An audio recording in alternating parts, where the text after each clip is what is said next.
I've offered to fight Joshua for free. Right. And I swear to God, in Jesus' name, I'd do it. But you've got promoters and everybody else around you that are not willing to do that. So that's why. However, that is the only reason I came back. Yeah, in my mind at that time, that was it. Like 100 million%, I was happy.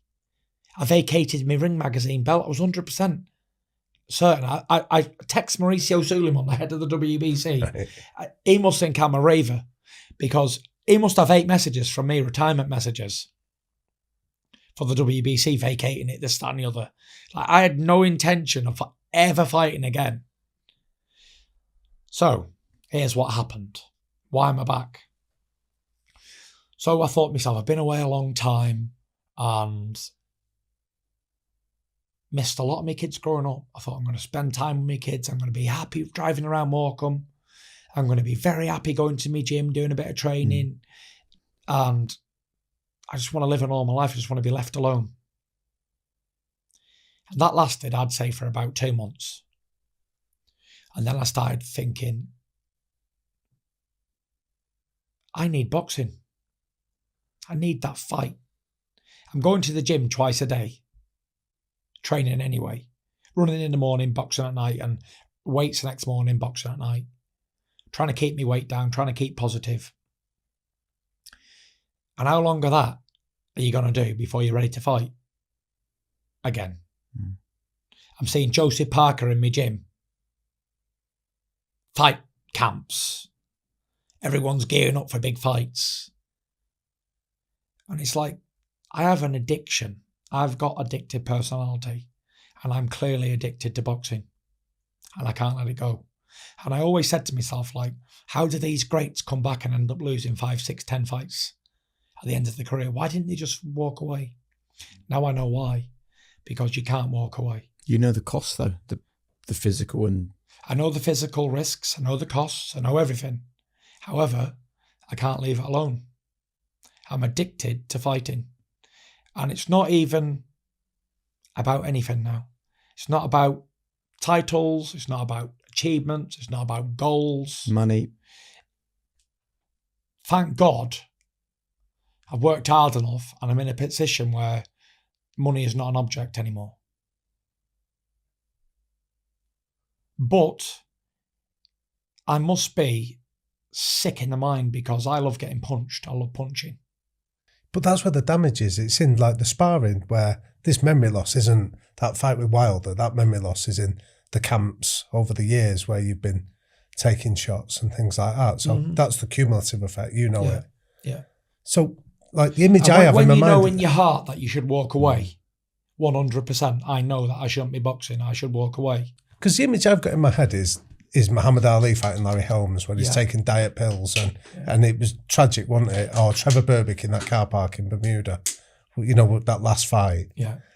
So, a couple of questions for you. How do you reconcile that eventually Father Time is going to beat you? It won't be an opponent. And why don't you use a bit of common sense? No. And history. No, but not common sense. But I'm asking you, why don't you use the same methods that you did to get over your mental health challenges that you're still doing? I've tried to help with the addiction to boxing. I can't let it. It won't go away from me. No matter. I can sit here today and say I don't want to box. Boxing, like actual fights, competitiveness against an opponent. Is it that? Is it the actual addiction to the boxing game? Actual being involved myself, because I've been around it. Yeah, I've been advising fighters for years and helping out with coaching, but that doesn't give me the same effect. I don't think there's any drug or alcohol or anything in the world that can give you the same effect as going one-on-one with another trained athlete. And it's the feeling of scared, happy, sad, frightened, anxiety, everything rolled in one. So how powerful is that compared to how you felt that day when you thinking I'm going to drive into a bridge? Like give us a comparison of the addiction you're describing for boxing compared to when you're in that dark hole of not being able to see a way out. Yeah, that dark place, not being able to see a way out, is a horrible, terrifying place to be. But how powerful is it compared to this addiction you're describing? This addiction to boxing is, I would say, is equally as powerful as the dark, deep holes I'm in with mental health. Right. And it must be, how addictive is it when I'm sitting here today saying I've got everything to lose and nothing to gain, including my mind and my brain damage and whatever else could happen to me. I'm actually saying that I know I shouldn't be fighting anymore, but I'm still fighting and I still want to fight. So how powerful is it? Incredibly. I've tried to walk away 20 times. Yeah. And wholeheartedly meant it. But what have you done? But what steps have you taken? Because you eventually surrendered. You went to a psychiatrist. You told people I need help here, and you found it. You know what I mean? So you actually took some tangible steps to do that. And I'm interested, what tangible steps have you taken to say, I need to replace this addiction with something else? I need, or to identify a new purpose, a new sense of mission of, you know what, I can normalise mental health here and I can become a spokesman for that. I can train young boxers. I can, like you could do so many amazing things. You know how much you've got to offer, by the way, outside of a boxing ring. I'm always talking about mental health anyway. The journey is the mental health journey. From where I've been to where I am today, and it's all been well documented and there's a lot of evidence out there backing it up. That'll always be there. And it's just, what steps have I taken? I've literally tried everything. I've took up golf. I've took up clay pigeon shooting. I've took up 4-wheel driving. I've took up buying and selling properties. I'm addicted to buying and selling cars. I've always done it all my life. The problem is, though, I get the sense you're trying to replace the thrill with another thrill. It's almost like you have to take steps to accept you have to live without the thrill. Yeah. And how it's all started is like, oh, right, I don't want to box because I know the consequences. Yeah. But then, I'll do some exhibitions. But it's all just leading back to the fight game. You know what I mean? I've literally tried everything. I've vacated my belts. I told the promoters, please leave me alone. I don't want to fight anymore.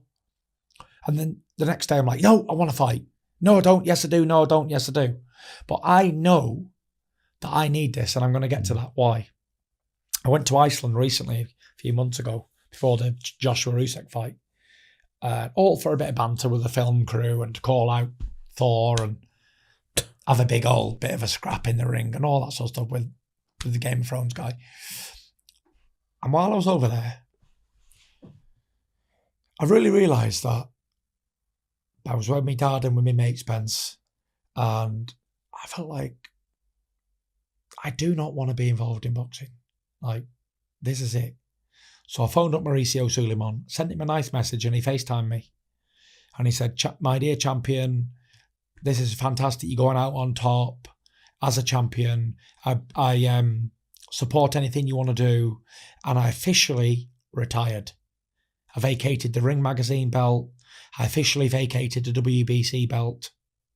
The next thing I know, I'm in the pub having a beer. Sees it all come across the TV screens in Iceland. Heavyweight champion of the world retires. Everyone's congratulating me.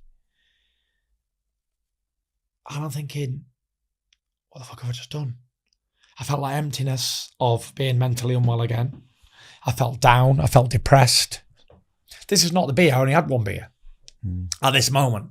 And even before I even went to the pub, I was sat outside on a bench with my dad and Spence thinking like, finally now, this is it.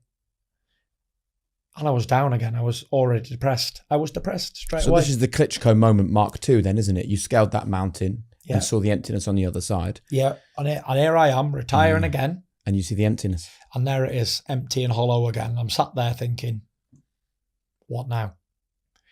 And I come back home, and I was home for 2 weeks. And every day that came, that 2 weeks, I was down and it was a grey day. And I couldn't shake it. And I was going to the gym, I was lifting weights, I was doing a run, and it wasn't doing anything for me for the first time in years.